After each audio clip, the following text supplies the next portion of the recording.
Ya.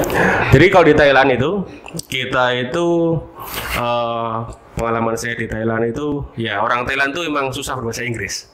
Jadi kita kayak misalnya lihat di Instagram itu kan, itu wah kayaknya cewek-cewek Thailand tuh emang cantik ya. Tapi itu menipu kadang-kadang. Ya. Nah, ya kan kadang penipu itu kan lebih berbahaya daripada yang beneran.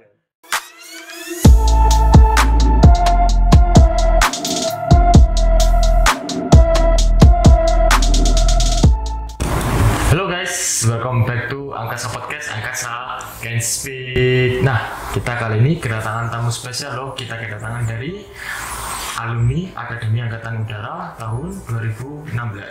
Penasaran kan? Kita sambut Pak Firdaus. Halo Pak Firdaus, gimana kabarnya? Halo Dek, kabar saya sehat alhamdulillah. Gimana kabarnya sehat? Sehat Pak. Semua lancar?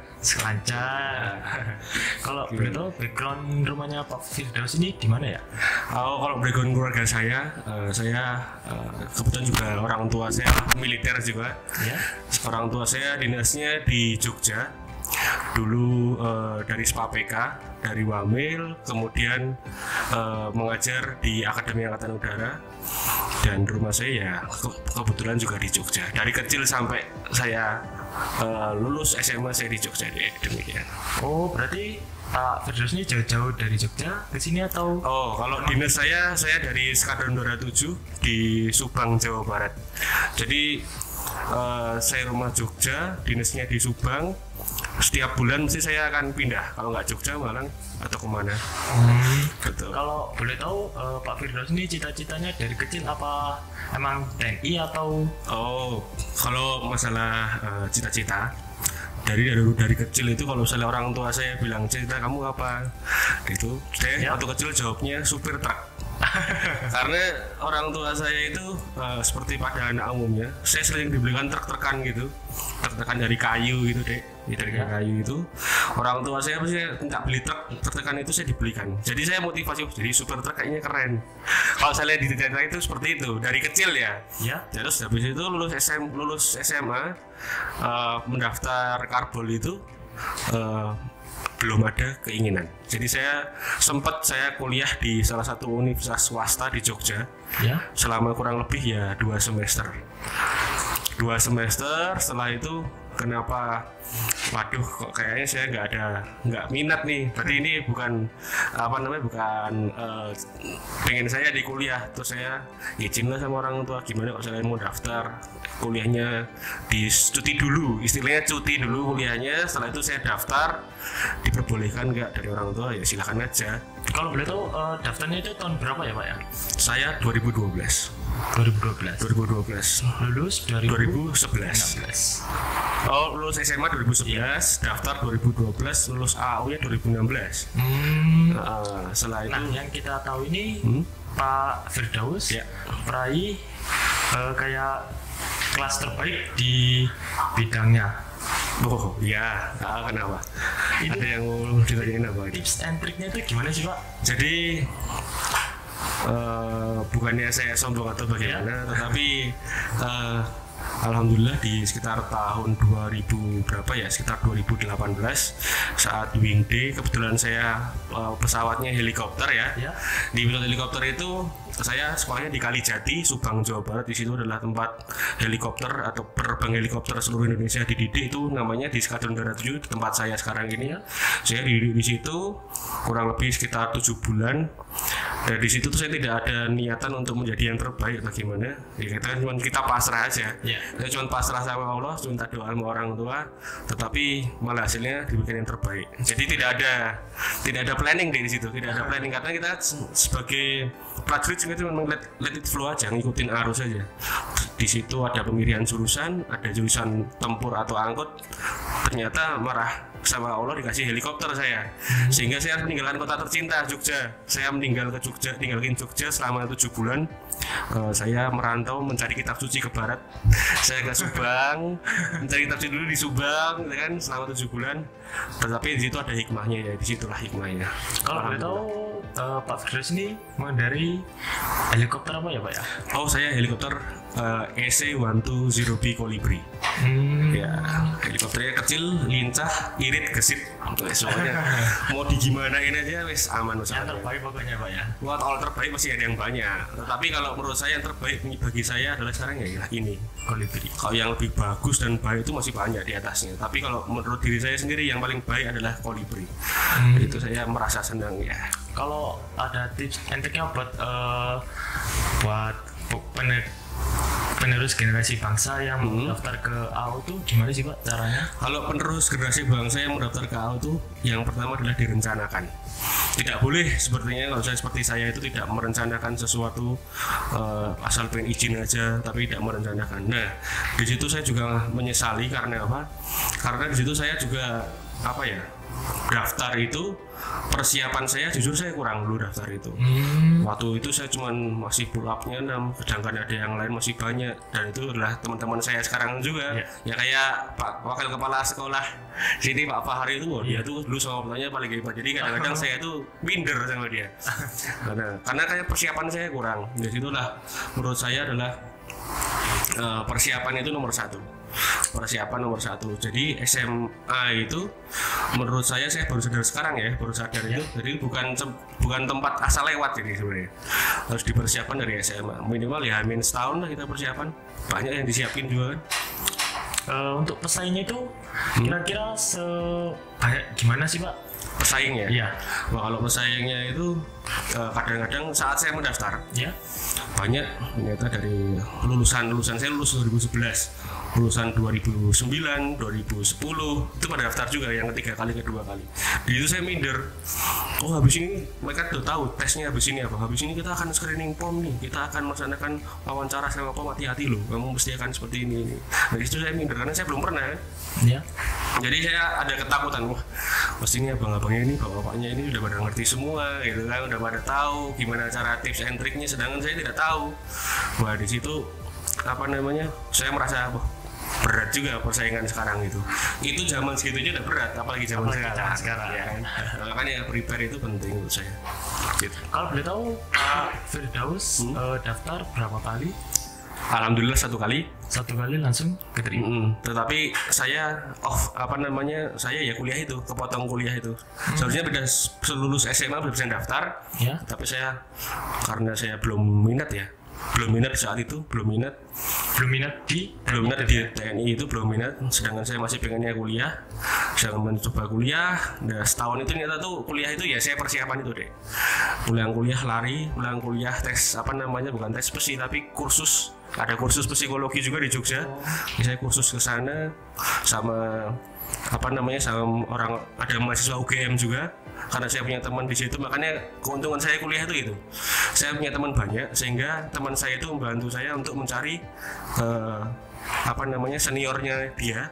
Misalnya saya butuh psikologi, saya cari teman saya yang kuliah di psikologi UGM, maunya kenalan di situ untuk mengajari saya bagaimana tips and triknya. Kalau boleh tahu, kira-kira teman kuliah Bapak ini ada yang juga ikut ke? Oh, nggak ada. Cuman Bapak aja. Ya, dari satu teman saya kuliah ya cuman saya aja. Dan alhamdulillah rezeki keterima ya Pak ya. Alhamdulillah. Nggak ada yang tahu ya rezeki itu gimana. Betul.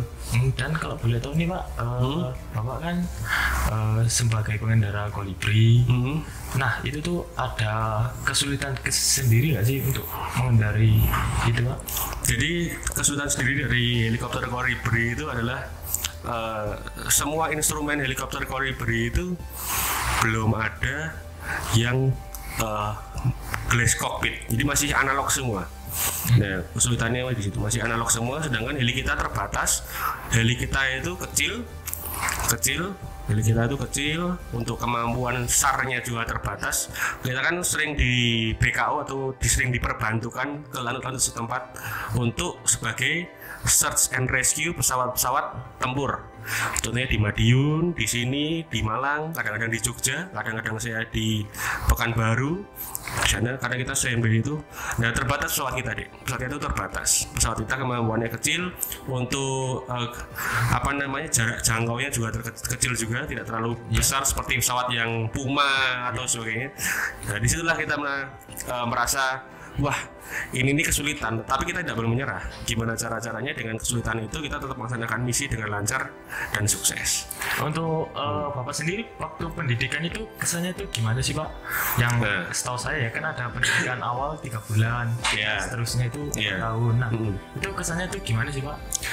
Kalau menurut saya kesan saya saat pendidikan itu selama yang pertama 3 bulan atau 3 bulan awal di Magelang ya, 3 bulan di awal di Magelang itu pembentukannya sangat berat.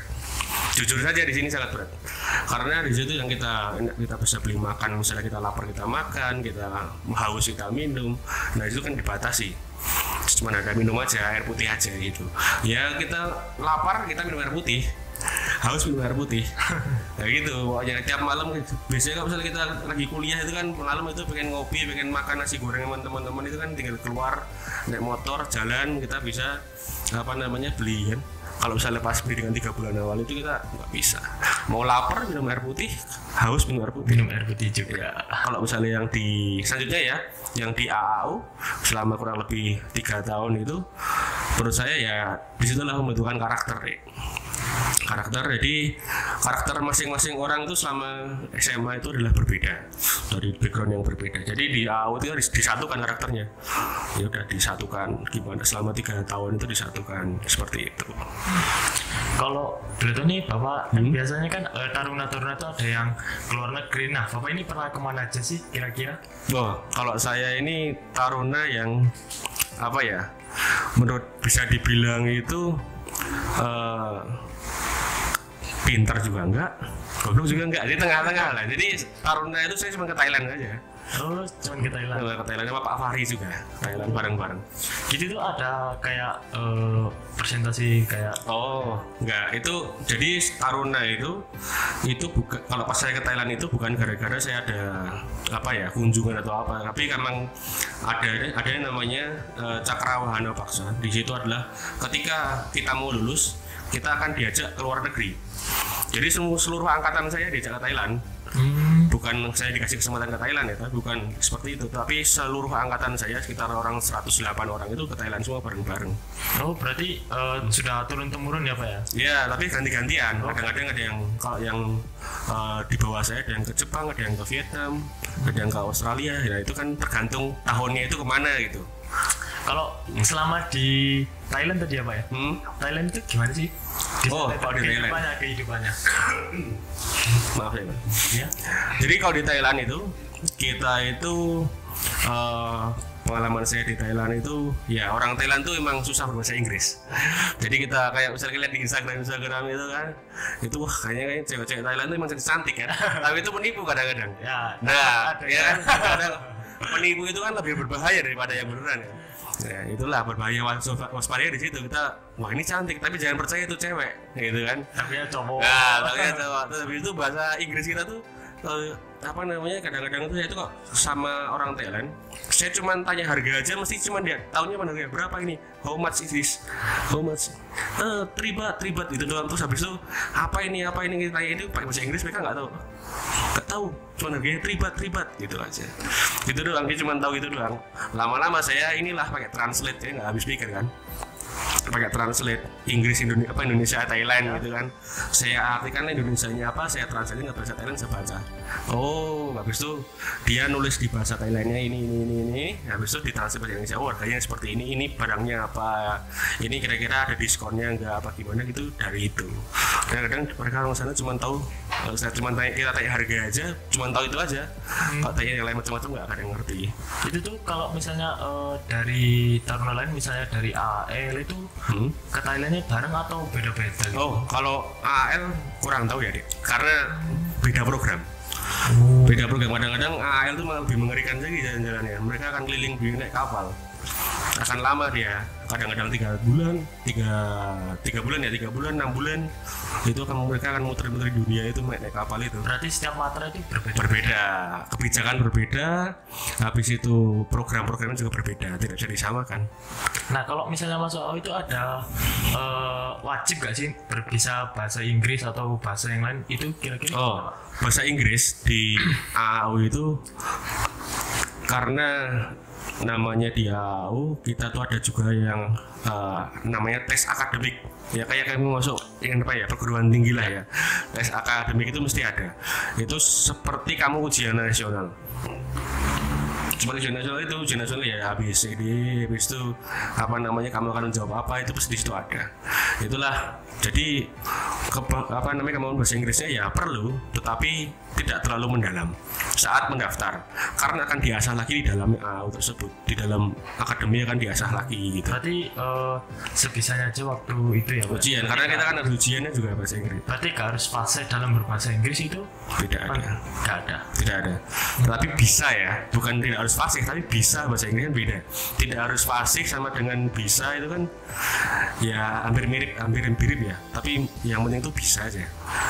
Nah, kalau waktu daftar dulu ada kerugian atau takut tidak lulus itu gimana Pak? Ada deh, itu pasti ada, karena apa ya namanya probabilitas ya, atau kayak kita lihat orang yang pernah daftar bolak-balik itu dia pengalamannya akan lebih banyak, dia akan mengetahui celah-celahnya apa tes ini, dan kadang-kadang mereka itu juga tidak mau sharing kepada kita, ngasih tahu ke kita tuh ini tuh bakal tanyain apa gitu lah, tanyain apa sih di sini tuh. Jadi kita terjebak juga, mereka tuh pernah ditanyakan tentang nama-nama pahlawan atau apa, itu kan ya kan kita nggak prepare ya, nggak prepare, tapi kan mereka udah prepare nama-nama pahlawan, tapi kan walaupun kita nggak prepare, tapi kan namanya kita anak SMA kan, ya pasti kita tahu kan, karena di situ kan kita tahu, oh pasti akan tanyaan ini. Habis itu membaca UUD 1945 pembukaan itu dari awal sampai akhir itu pasti akan dites, tapi mereka tuh yang udah bolak-balik itu mereka akan tahu itu, tapi kita nggak akan dikasih tahu kepada kita, sehingga ya adalah keraguan-keraguan lah ya, grogi bakal dites apa ini nggak tahu. Ternyata di tes UUD 1945 nama-nama pahlawan juga masih seperti itu. Gitu. Kalau ada tips saran buat pemuda-pemuda bangsa yang buat penerus generasi bangsa yang mau masuk Akademi Angkatan Udara atau materi yang lain itu gimana Pak? Kalau menurut saya, saran saya itu satu, tidak usah pengen masuk mana dulu, yang penting masuk dulu, ngerti nggak? Jangan kamu mikir aku pengen jadi AAU, aku pengen jadi ini, aku pengen jadi ini. Jangan mikir seperti itu, yang penting masuk dulu. Kamu setelah kamu masuk pasti kamu akan seneng dengan pekerjaanmu gitu. Jangan kamu usah mikir aku pengen jadi AAU, aku pengen jadi AL, wah nggak enak jadi AL kayak gini. Kalau misalnya seperti itu pemikiran orang-orang sempit, masih dia akan memikir kejar satu terus, tapi adalah peluang lain itu masih banyak, ngerti nggak? Misalnya nih kamu ya, aku pengen jadi AAU, tapi di AAU ini kok kayaknya apa namanya, saya sudah dua kali mencoba, pasti amit-amit ada belum lulus atau apa. Ya kamu coba yang lain dulu, karena apa? Kemungkinan itu adalah rezekimu. Kalau kita nggak tahu kan nama rezeki itu kan kita nggak tahu. Kalau misalnya kita udah tahu rezeki kita bakal di mana, kita nggak usah ngapa-ngapain, tahu-tahu langsung masuk situ aja ya nggak. Tapi namanya rezeki kita mau ke kanan mau kiri lurus itu kan rezeki semua. Nah kalau Pak Firdaus sendiri tuh langsung pandangannya dulu waktu SMA langsung ke kuliah. Nah setelah kuliah itu langsung pandangan langsung ke AU atau ke materi yang lain? Kalau saya, karena saya paling dekat dengan Lanut, ya saya ke Angkatan Udara dulu. Kan satu dulu Angkatan Udara dulu. Setelah itu saya ada planning, misalnya ini saya gagal, saya mau daftar Akpol. Seperti itu. Ya udah nggak mau AU, saya udah gagal, saya mau daftar Akpol, nyoba Akpol lah, nggak tahu apa. Atau misalnya ntar saya mau kuliah lagi atau gimana, pokoknya saya udah ada planning. Saya nggak akan nyoba lebih dari satu kali, karena apa? Berarti bukan rezeki saya, gitu. Rezeki ini masih ada yang lain, kayak gitu. Di materi-materi yang lain gitu. Masih ada, kita nggak akan tahu mau masuk yang mana, nggak usah mikir dulu mau masuk yang mana. Yang penting kita daftar aja semuanya, daftar.